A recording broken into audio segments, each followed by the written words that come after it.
guys, so welcome back to the channel. Today we're going to skate this UNS 25T aquarium. I did a lot of prep ahead of time just to save some time, so I put the back foil, the background on. We're going to be using a Twinstar 200 C2, I believe, light. So this equipment's new to me. But one of the things I already did too is I glued this piece of hardscape together. This piece was all one. I glued this piece of wood to the main, and then this was an add-on to this branch. So I'm going to have it sitting in the tank, something like this. And I'm going to create a base layer there with lava rock that I put in some baggies just to build some height.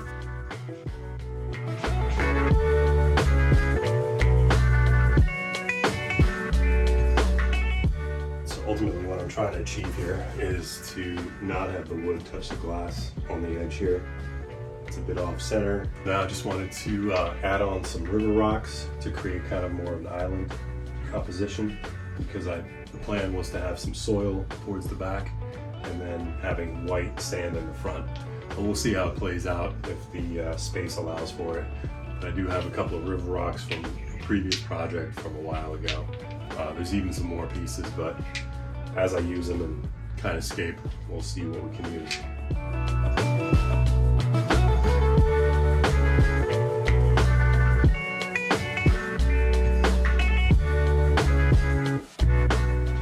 So what we're going to use today is what I had left of a fluval stratum soil.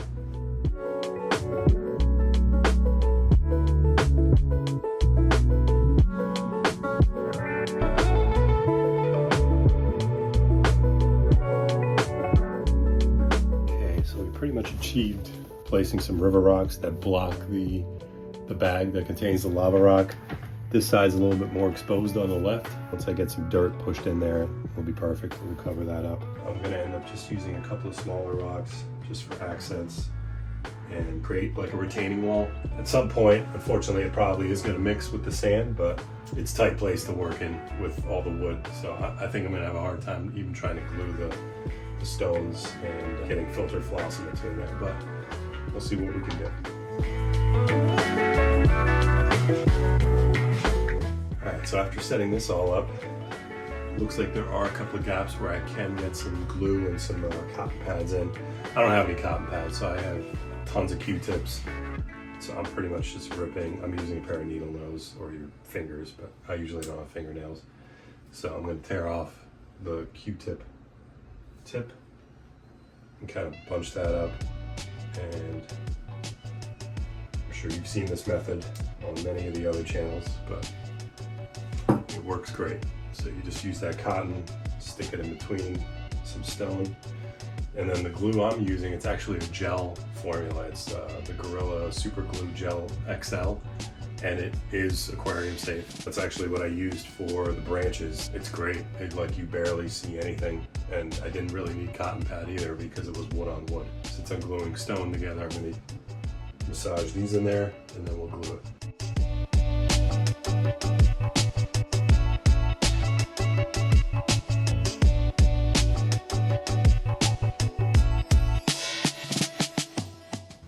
Crushed some of the aqua soil just to cover up the glue points. Yeah, we'll just continue down the line. Try to glue this whole front area where the retaining wall is, just to create that separation between the aqua soil and the sand one.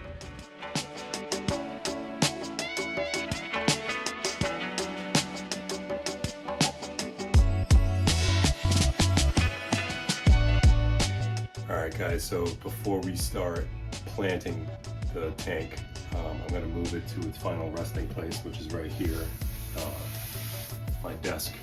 So just because of the elevation of the height and all that stuff, I just want to get it in place so I can get the cords out of the way too, because I was going to install I will be installing the heater. It's by Tetra, the submersible heater. It's preset to 78 degrees. So it's perfect for a betta, or betta, however you guys pronounce it. But anyway, so I'm going to move the tank over here, and then we'll start planting. I'll just run through the names of the plants that I picked out, and yeah, we'll kind of set them up. All right, so just took a brief break from recording, but I wanted to get the heater and the filter installed before I go planting, because I just don't want the plants exposed to the air for too long.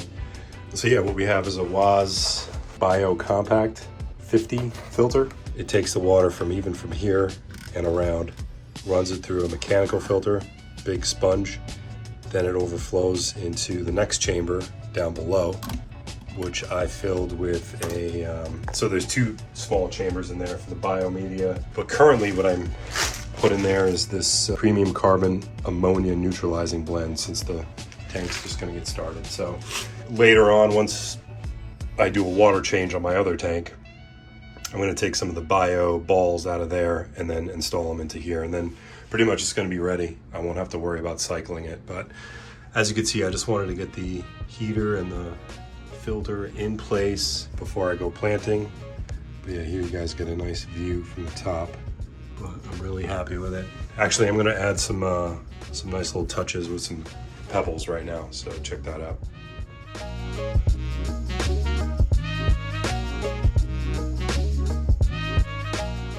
All right, so I pulled the plants out of the water. I'm just gonna share what we got here. So we got some Anubias Nana Petite. So we have about 4 clippings of that. They'll stay pretty small. Then we have the Java Fern Windelove, also kind of small. Right here is the Echinodorus Vesuvius. So it's going to be a background plant, should get around 8 inches or so. So I plan on putting that kind of towards the back left of the aquarium. Cryptocorin Balance, that's going to be kind of right in front of the filter. It's got that beautiful reddish coloration, but also nice texture to the leaves. So excited to use that one. That'll be my first time using that. Then we have a slow growing plant here. This is Mini Bulbitis. So I picked that for my other tank. Crypto Parva. So that's also a small, kind of stays small, this plant. Perfect for a nano tank. And then this one is the Aereo Cologne Vietnam. I think that's how you pronounce it, Aereo Cologne Vietnam. So also new to me, haven't used that yet, but I hear it kind of stays this kind of bushy. There's quite a few clippings here, so yeah, excited to use all this and get a nice variety in here. All right, let's get started. Let the soil a bit.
Everything's settled in. What I do want to add is the microbe lift. It's a beneficial bacteria. So just want to get this into the water column. This stuff stinks, beware, but it's fantastic.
So guys, it's been 5 months now since the tank has been set up here on my desk, and it's been really cool just having this tank right next to my computer and being able to work and actually observe the fish and all that. So it's been really enjoyable, and a lot of growth has happened over those 5 months. It's done really well. So there's definitely a couple of fails and some successes I would like to share with you guys. Also, super happy with my fish selection. I ended up with a Tiger Badis and a Scarlet Badis, and they've been able to remain around the same size, so they really do compete and just kind of show off their colors and swim next to each other, especially after feeding. It's like a territorial thing that, you know, this is my food source. So it's been really cool to observe them, and again, just really cool activity while you're just working at your computer and able to do that. So definitely something I recommend to you guys if you're spending a lot of time at a desk. The plants have developed real nice over the last 5 months. Some additions that I've made is that Christmas moss in the front. That was not part of the original build. And then also I added a beautiful Anubia Pinto, but silly, I put it in the back and it's got those beautiful white leaves. So I should have put it more as a center focal point, probably right there where that Anubia is, and that would have given a nice color variation. As you can see, the Crypt Balancé looks really nice. It's grown out beautifully, and it flows in the filter, so that was really a success during my planning. The Echinodorus has really just exploded. It's been very difficult for me to take off the dead leaves that develop at the bottom at the base.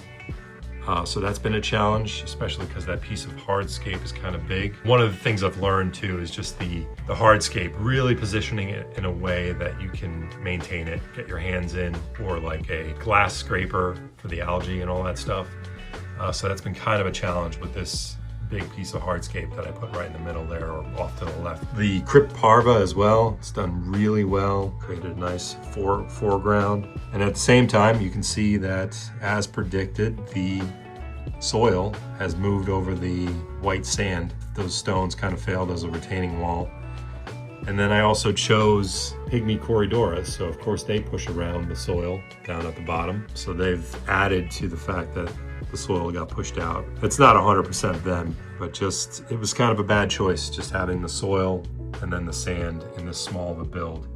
So I wasn't successful with it, so it's something I'll have to learn from and try to redo and figure out a better way to separate the soil from the sand. Java Fern Windalove has done really well right in the middle. I've had to multiple times move the Bucephalandra around because it was just not attaching correctly to the hardscape. Yeah, there's very little growth there, new growth. So I've pretty much just been able to keep these plants alive, and there's a little bit of new growth. They are so slow growing, so it's just been difficult to get them to really do well in this tank. So that's probably up to me, my fault. It's something I'm learning because it's a brand new plant to me. I just recently put that Bucephalandra up top, up closer during a maintenance session. But as you can see, everything's doing really well. The fish are happy. The Anubias Nana Petite are doing excellent. Tons of new growth there.